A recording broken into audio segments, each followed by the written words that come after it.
Hello, my fellow skateboarders, longboarders, and free line skaters or drift skaters. I'm srinivasan, a fine art photographer and a distance skater, coming to meet you guys with another wonderful interview uh, because he's very special. I've seen his videos, it's so inspiring.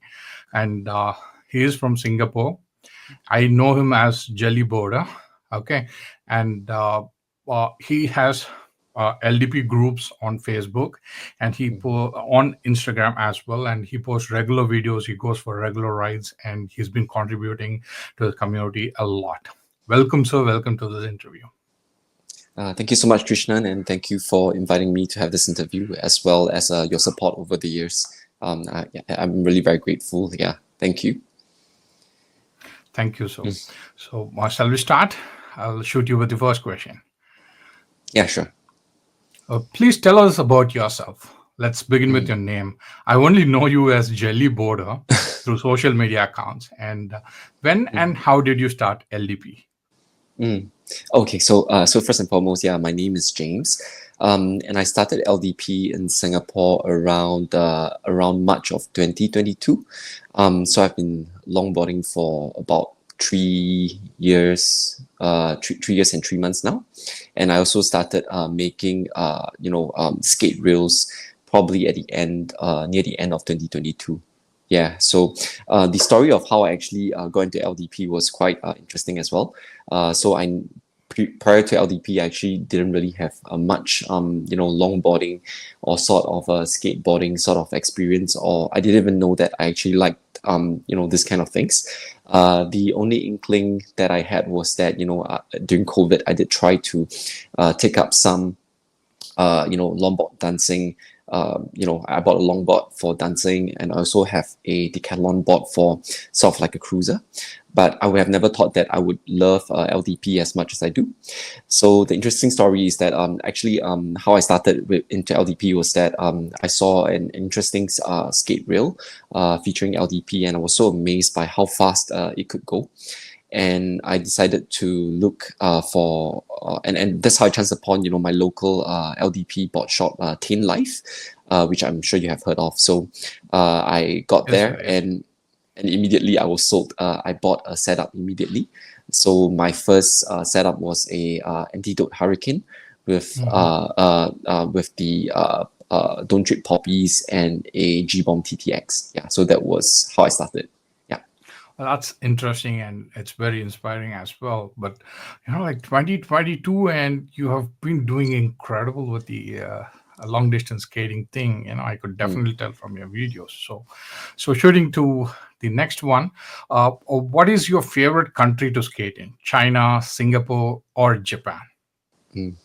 That's a very difficult question to answer, but maybe I can just talk about all three in general and in brief. But I think, to really answer your question, I believe that my answer will be China. So I think I have been skating in China for about 2 years right now, and the country has really changed. Based on what I remember from my childhood, travels, as well as just viewing TikTok nowadays, you can see how almost every city in China is just full of dazzling night lights. So in terms of the number of locations, and also the skill of the skill of like the beauty of China, whether it's nature, whether it's mountains, whether it is night lights, where the whole city just all the city buildings just actually light up, it cannot be compared with anywhere else in the world. There's no close second to it. So that's why I really love China to skate in. Yeah, that's awesome to learn, actually.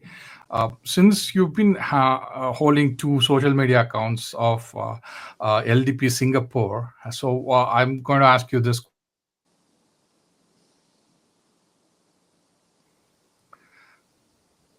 Sir, can you hear me? Sorry, Krishnan, you froze for a little bit. Yeah, I didn't hear your question. Hello? Hello, I can hear you, but I didn't hear your question just now. You are frozen.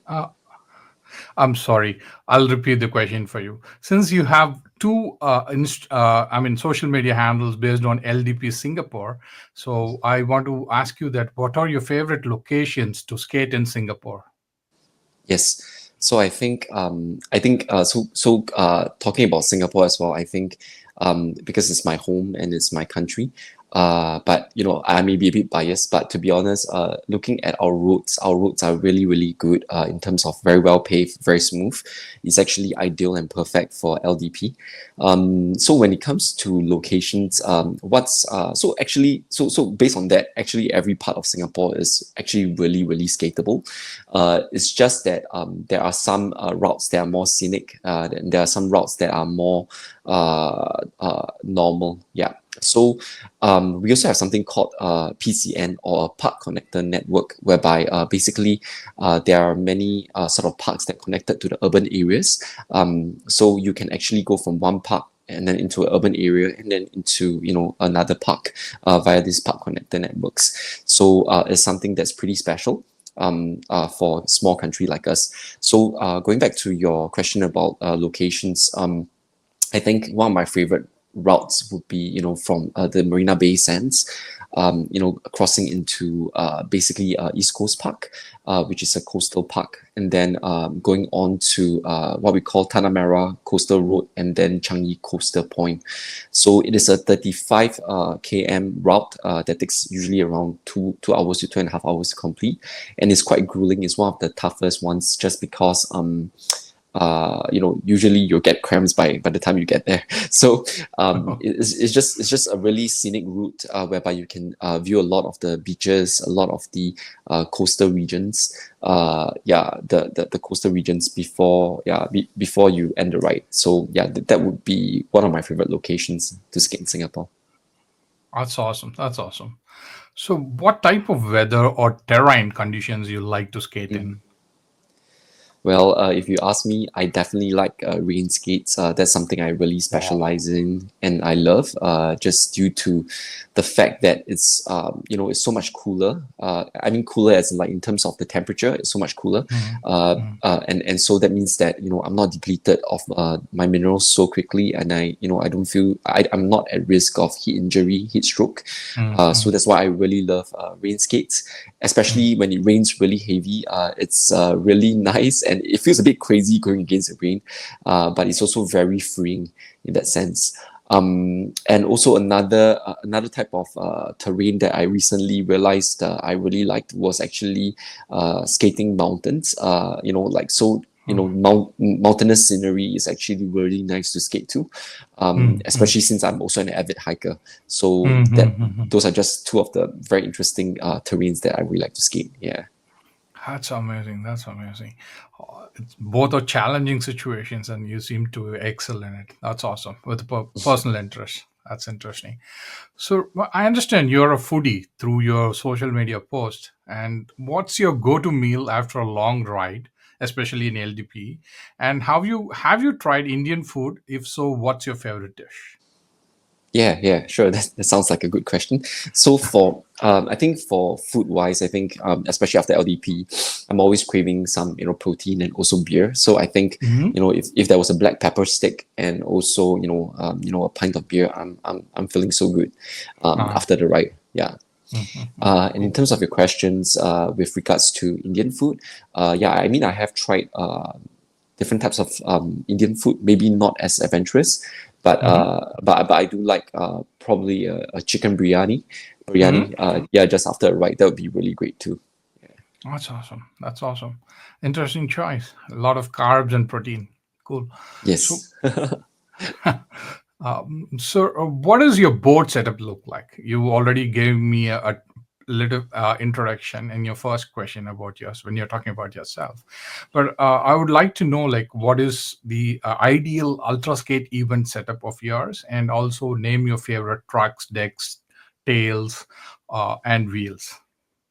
Okay, that's a lot, but let me try to answer that as succinctly as I can. So, I think most of my setups are really pump centric because I didn't come into this sport for pushing. I really really Mm, hate pushing, honestly. So, mm, so when we're talking about pump centric setups, for mm, the Asia Ultra Skate event, a race that was held, I think last year in May.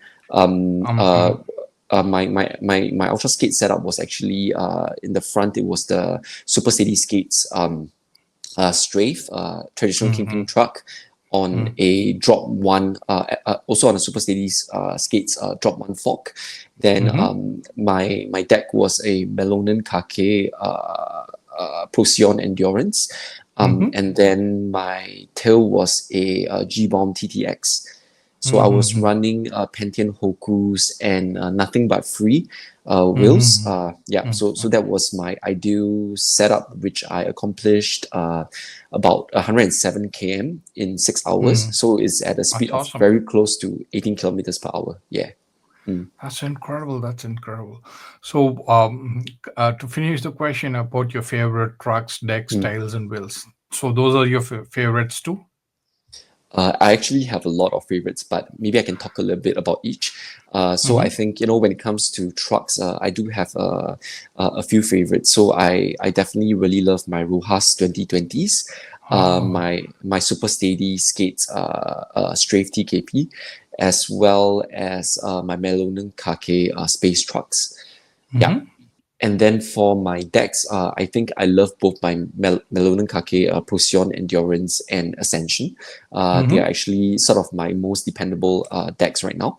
But I also do love my Bosa sort of prototype deck, as well Mm-hmm. as Antidote Hurricanes, which are Mm-hmm. my I think I have at least 3 to 4 of them. So that's for the decks. And then in terms of tails, I think my favorite definitely would be the super steady skates S tail, just because of how fluid it is.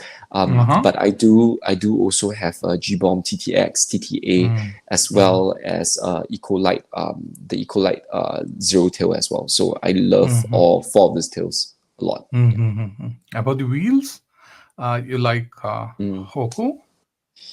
I think for the bigger wheels, I think I really love the Pentian Hokus, and also Mm-hmm. Nothing But Free, which is a Hong Mm-hmm. Kong brand, and they're really, really.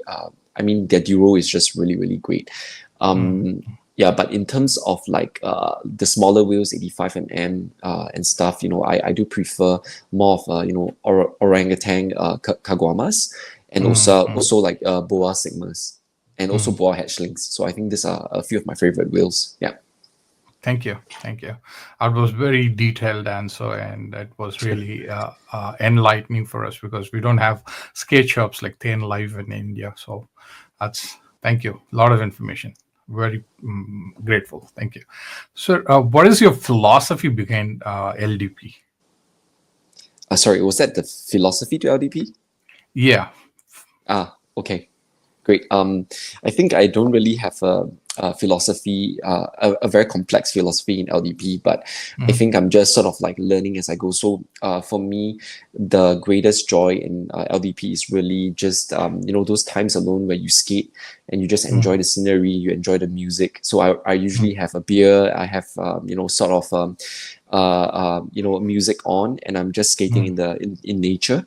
So it's Mm-hmm. sort of like nature bathing. So I just really enjoy the quiet meditation and contemplation, because you do have to be very, very watchful on the roads, and of safety. So it's Mm-hmm. just really good to be so focused on one thing and one thing alone. Mm-hmm. So my philosophy towards LDP in general is more about just enjoying this, and exploring new places. In fact, it is a really great way to explore other countries where you're not so familiar with the transport Mm-hmm. system, or for example, if the transport system is not so efficient, then Mm-hmm. LDP is actually a really great sort of like last 10-mile solution that you can use to Mm-hmm. actually reach all the places you want to go to, just by using Google Maps. Yeah. That's awesome. That's awesome. I've seen people hit electric skateboards, and never saw somebody consider LDP as their last 10 mile solution or last mile solution. That's amazing. It's very inspiring, actually. Yeah, cool. Thank you. So, yeah, so some riders use Strava like a journal, to log all their activities. So, is that how you treat it too during your solo training or challenges? I think I use Strava for two purposes. I think Mm-hmm. the first and foremost is really just to document all my skate rides, especially those in other countries. So I've Mm-hmm. skated, a lot of places, like for example, islands, forests. Some of the places I don't even know the names of. So it's always good Mm-hmm. to look back and just realize, oh, this was the place I skated. Because I don't remember the names anyway. So it's good to have something to refer to and just remember the ride, for how challenging or how enjoyable it was. Mm-hmm. And the second, the second way I use it is like most other athletes in LDP, which is to really just look at how I can optimize my own setups in terms of Mm-hmm. just trying to beat my personal best with Mm-hmm. some of this with my different setups. So I do go to our national stadium, which has a nice sort of like velodrome track. So I do test and optimize my setups there. Yeah, so that's how I use Uh-huh. Strava. Yeah. That's amazing. That's amazing. You have a very professional approach. Thank you. Thanks for sharing that insight. Sir, how do you usually track your data when you talk about your personal best and stuff like that, like distance, time, heart rate, and many other things? I think primarily there are some segments that have been set by athletes, so you can always Mm, use that as a comparison in terms of how well do you fare against others, and mm, also you can also see whether you can beat your own personal best in mhm, that segment. But typically, I do look when it comes to measuring myself. I typically look at uh, average speed, and also I just really look at my own body condition in terms of whether I do get cramps easily, and that really tells me about the effort that this setup takes out of me. So whether I'm in zone 1, 2, 3 or whatever it is, mhm, but at the same time, I don't really like to measure myself that sort of like sophisticatedly. So I don't mm. have I don't measure my heart rate. I don't even really know whether I'm in zone 1 or zone 2 or zone Okay, 3. Yeah. So yeah. that's that's okay. That's probably all right. So, what's the longest distance you have ever skated while holding a glass of beer in your hand? Now, this totally comes from your social media post. Yeah, I think probably 10 kilometers, because I finished my Wow. beer fast. So then it's on to the next beer. So for one can of beer, probably 10 km. Yeah, that's the longest. Oh, that's interesting. I wasn't expecting 10K. That's great. Cool. That's awesome. So, what does the future look like for you in long distance skating? I think, I don't have any sort of like personal goals to join any ultra skates, but I do really want to sort of see myself progress in a sort of like overcoming terrain, Mm, especially, like mountains, especially like islands. mm, Hopefully one day I'll be as strong as, Adam O'Neill, in terms of the way that, the American skaters actually skate up mountains, which I don't think mhm, I'm super capable of right now. But I think mhm, for me, it's really just about wherever you are at and wherever you want to go from A to mm, B, you have to be able to be strong enough to do that. So that is my mm. goal, always to be able to adapt to any environment, in any terrain and any weather condition. That's incredible. That's incredible. I have a couple of skaters who have spoken to, and they love uphills as well, as you said. Adam Ornelas, Mr. Leonard Van de Peppel, RDC. I have to speak to him, but thank you. That Mm, was a great insight. So I think we have done with the detailed questions. I'm going to mm. jump into rapid fire. Are you ready? Sure. Is it a short answer, or is it a long answer, or is it yes or no answer? You could keep it short. It's your choice, actually. I prefer, Oh, more like a rapid fire to make it quick, okay. but you can keep it short. No limitations, because like we need Mm, answers and we would like to know more about you. So okay. yes. So shall we Sure. begin? Yes. Yep. Yes, please. Yeah. Yeah. Okay. Shirtless skateboarding, or do you prefer wearing a sleeveless jersey? Shirtless, because it's hot. Hmm. Shoes or flip flops? Uh, Aqua shoes. Yeah. Hmm. Bracket setup or non-bracket setup? Definitely a bracket setup. Have you ever been to India? Yes, Mumbai and Bangalore. Yes. Cool. TikTok or Instagram Reels or YouTube Shorts? Which one do you prefer? TikTok. Oh, cool. Urban long distance skating or countryside routes? Which do you prefer and why? I would say countryside routes because it's always challenging to get through, the different terrain like soft sand and gravel Ah, and things like that. Yeah. oh, cool. Analog watch or smart sports watch like Garmin? What's your choice? Analog watch because I only collect luxury timepieces or like micro or like Mm, sort of like micro brand timepieces. So we mm. only like mechanical and automatic watches. Definitely nothing digital on my wrist. That's interesting. Actually, I saw your post and it was so very intriguing. So, hence, I came up with this question. So, moving to the next one, maybe last two. A selfie or a traditional photograph? What do you prefer? I prefer taking traditional photographs, especially landscapes of nice scenery. Mm, mm. Murals or paintings? Which do you like more? Murals because they're larger than life. Cool, sir. Yes, I'm done with all the things that I need to ask you. I'm very grateful for you to give your valuable time for this interview, to talk to you, to explore a little bit of you, and also what you do in long distance skating or LDP, as you call pumping, pushing, whatever you want to put it. So I'm very, very grateful to you, Nandri. Thanks for giving your valuable time for this. Thank you so much for the opportunity. It was really fun. Thank you. Thank you, sir. Thank you.